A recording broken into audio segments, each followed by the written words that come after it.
Assalamualaikum warahmatullahi wabarakatuh. Halo semuanya, di sini saya akan memperkenalkan diri dan menjelaskan materi, bukan untuk berekspektasi karena tingginya ekspektasi bisa membuat sakit hati. Maka dari itu, perkenalkan, nama saya Safira Rizky. Saya dari kelas 10 Farmasi 2. Jadi tanpa basa-basi langsung lanjut saja ke materi. Di sini saya akan menjelaskan mengenai peluang dan tantangan penerapan Pancasila. Nah, Pancasila ini kan merupakan ideologi suatu negara Indonesia yang mencerminkan nilai-nilai berbangsa dan bernegara. Pancasila juga bisa diterapkan dalam kehidupan sehari-hari, dan Pancasila juga dijadikan acuan dan pedoman dalam kehidupan sehari-hari. Tujuan menjadikan Pancasila sebagai pedoman dalam kehidupan sehari-hari agar terciptanya persatuan dan kesatuan di negara Indonesia. Dan apalagi di era globalisasi saat ini, muncul peluang dan tantangan tersendiri dalam menerapkan nilai-nilai Pancasila. Jadi saya akan menjelaskan apa yang dimaksud dengan peluang penerapan Pancasila.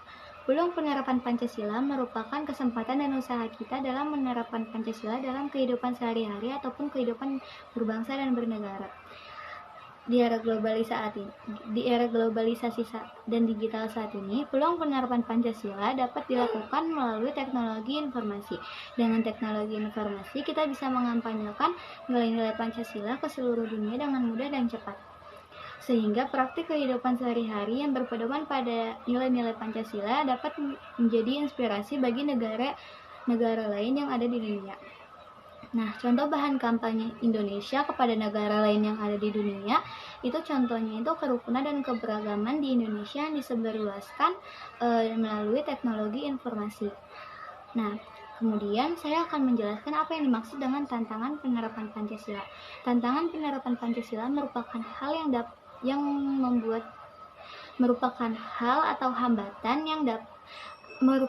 hambatan kita ketika kita hendak menerapkan nilai Pancasila dalam kehidupan sehari-hari. Peluang penerapan Pancasila ini mempunyai tantangan tersendiri dalam menerapkan nilai-nilai Pancasila.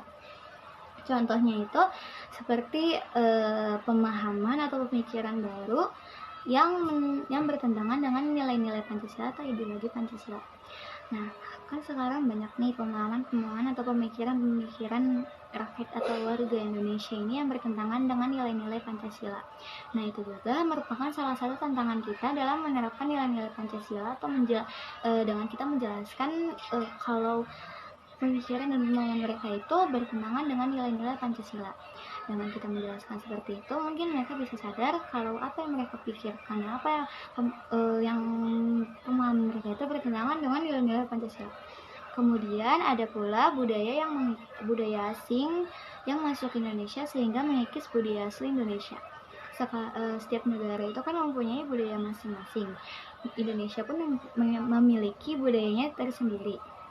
Nah, sekarang sepertinya budaya Indonesia pun sudah mulai terlupakan karena mungkin warga Indonesia atau masyarakat Indonesia mulai tertarik dengan budaya-budaya asing.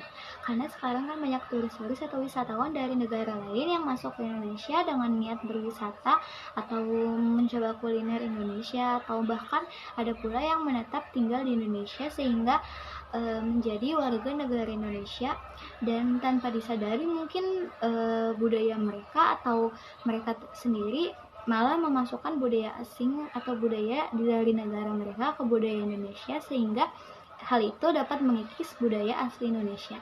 Kemudian muncul kebiasaan atau informasi yang bertentangan dengan nilai-nilai Pancasila. Sekarang kan banyak nih informasi kan udah kita dapatkan dari berbagai cara, dari media sosial yang sekarang semakin berkembang atau dari manapun. Dan itu kan banyak juga yang bertentangan dengan nilai-nilai Pancasila. Nah, itu juga salah satu tantangan kita dalam menerapkan nilai-nilai Pancasila. Kemudian ada juga pembulian dalam media sosial. Nah, pembulian dalam media sosial ini merupakan tantangan kita juga dalam menerapkan nilai-nilai Pancasila. Sekarang kan banyak nih pembulian-pembulian yang terjadi di media sosial. Contohnya seperti di TikTok itu kan banyak nih kayak pembulian di TikTok itu ya, contohnya kayak hate comment itu yang ada di komen ya, kayak yang kita tuh ngehujat orang di komen itu kan termasuk pembulian juga, yang ngejudge orang yang kayak kita tuh nggak tahu aslinya orangnya gimana, tapi kita malah ngejek-ngejek, mengata-ngatai, itu kan termasuk pembulian di media sosial juga.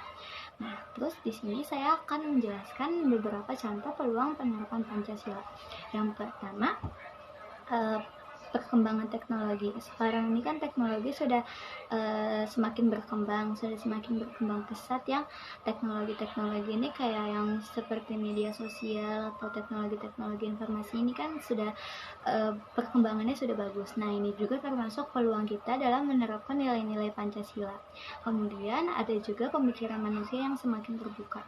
Nah, mungkin sekarang-sekarang ini atau sampai saat ini pemikiran manusia pun ada beberapa yang memang masih bertentangan dengan nilai-nilai Pancasila, dan ada pula yang sudah mulai terbuka pemikirannya sehingga mereka bisa berpikir apakah yang mereka lakukan atau yang mereka pikirkan ini bertentangan atau tidak dengan nilai-nilai Pancasila. Kemudian ada juga media sosial dijadikan sebagai media untuk memperkenalkan nilai-nilai Pancasila. Nah, sekarang kan media sosial ini udah banyak, udah seperti ada TikTok, Facebook, Instagram, YouTube, dan lain-lain. Itu sebagai peluang kita juga untuk menerapkan nilai-nilai Pancasila kepada mereka. Ya kan, dengan adanya media sosial saat ini kita bisa memperkenalkan nilai-nilai Pancasila ke seluruh dunia dengan mudah dan cepat, sehingga seluruh negara yang di dunia ini mengetahui gitu apa aja sih nilai Pancasila yang ada di negara Indonesia. Nah, itu juga termasuk peluang kita dalam menerapkan nilai-nilai Pancasila.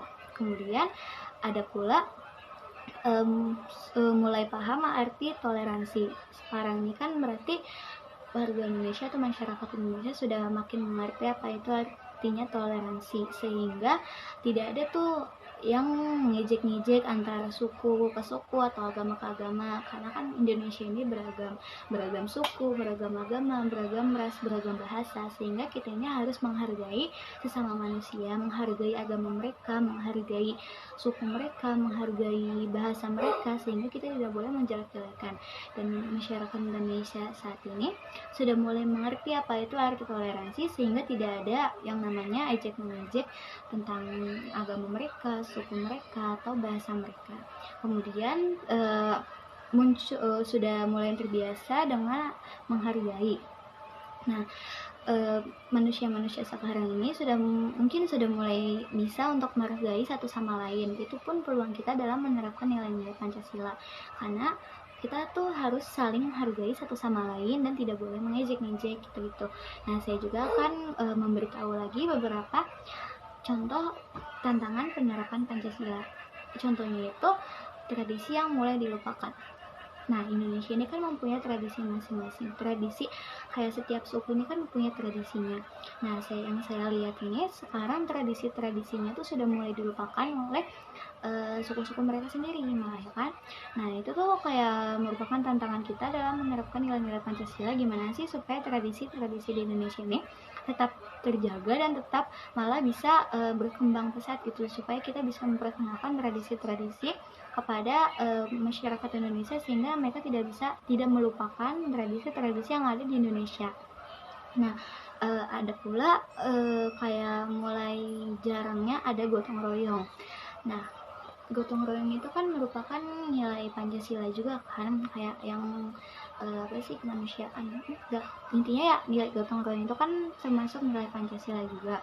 Nah, sekarang ini sudah jarang masyarakat yang mengikuti gotong royong, sehingga mereka sudah menyepelekan apa yang seharusnya menjadi kewajiban mereka, atau kayak yang gotong royong itu kan membuat kerjaan kita semakin ringan, sehingga dengan adanya gotong royong ini kan pekerjaan kita semakin cepat selesai dan semakin ringan kan. Tapi sekarang gotong royong ini sudah semakin terlupakan, sudah semakin jarang dilakukan, sehingga itu juga merupakan tantangan kita dalam menerapkan nilai-nilai Pancasila dalam kehidupan sehari-hari.